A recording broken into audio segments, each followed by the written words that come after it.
All right, welcome back to the channel, everyone. If you guys are a returning subscriber, I salute you. And if you're new to the channel, I'm the Airsoft guy who really enjoys AKs. So let's dive into this really quick tech tip video. This is something that I just was working on. So some 40 millimeter shells from Lancer Tactical. My little shorty here, I was having some leaking issues with. So I just want to do a quick rundown video, like really quick, because time is valuable and I want to get you guys back on the field as soon as possible. So I'm going to show you a few things to look at that should get you back on the field sooner than later. So let's dive into it. Really quick pro tip, treat all of these the same as you would any other airsoft weapon or a real weapon in that case. Point it in a safe direction and check it to make sure it's not loaded. I'm just going to take a pen here. I'm going to push in the back here. Obviously not pointing it at my face, I'm pointing past my face because if this was loaded, that would suck. So I engaged it and we're not loaded. Safety first, just throwing it out there. Let's dive into this really quick. So we just want to break this down for you. Top and bottom, this does screw apart. Now there are parts in here. There's going to be a spring, this little trigger right here that engages when the grenade launcher hits it. That's what sets off your grenade, shoots the projectiles and does all the magic inside. So keep in mind, you've got this loose piece, you've got a center housing inside here that retains the gas, and that has 3 ball bearings in it. You do not want to lose those, so be mindful of that. When you unscrew this, you could lose that, so be mindful of that. Make sure you're not in an area where if it falls on the floor, it's going to fall down and you're going to lose those. So let's make this quick and dive through this. The first thing we're going to look at here is the cylinder where the gas comes in. So you can see that right there, there's your fill nozzle. Keep a couple of extra of these on hand if you're into gas. You know, you can get a key for this, really cheap. If it's leaking right from there, if you can, you know, you go to fill it and you can actually feel or see gas coming out, green gas coming out right there. You know that this is your issue and should be problem solved. If that doesn't solve the problem or there's no gas coming from there, the next thing you're going to want to check is, right in here, it's the next thing that comes out.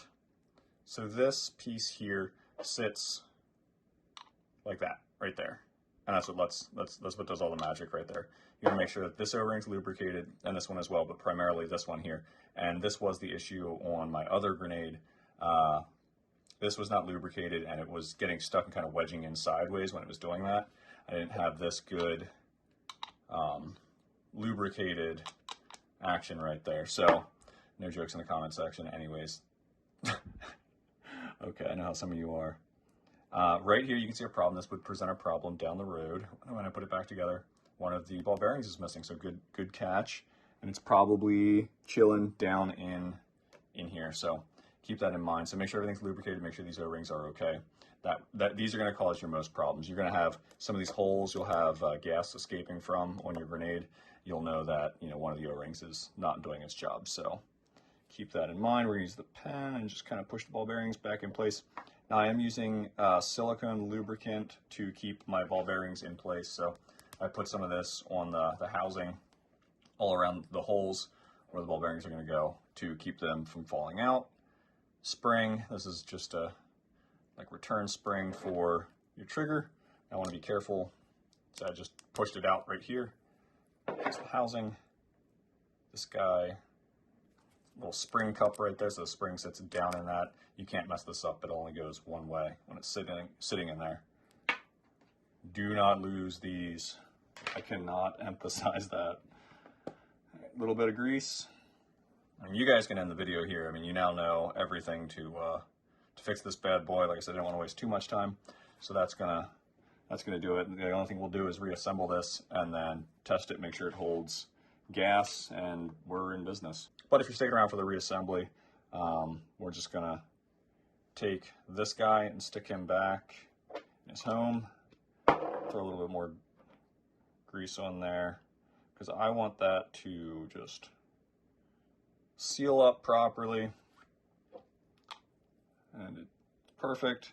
So with my pen, I'm going to make sure those ball bearings are sitting inside their housing because they kind of float around freely.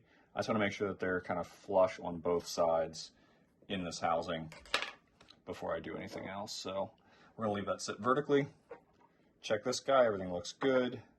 I might throw a little bit of lubricant just on him so when he's moving around inside the housing, he can do that. So I'll put my spring back in.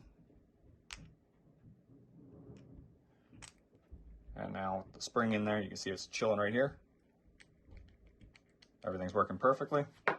And now we'll just put the two pieces together, make sure all your ball bearings stay in place, your spring stays in place, put it together, screw it together, and gas it up. So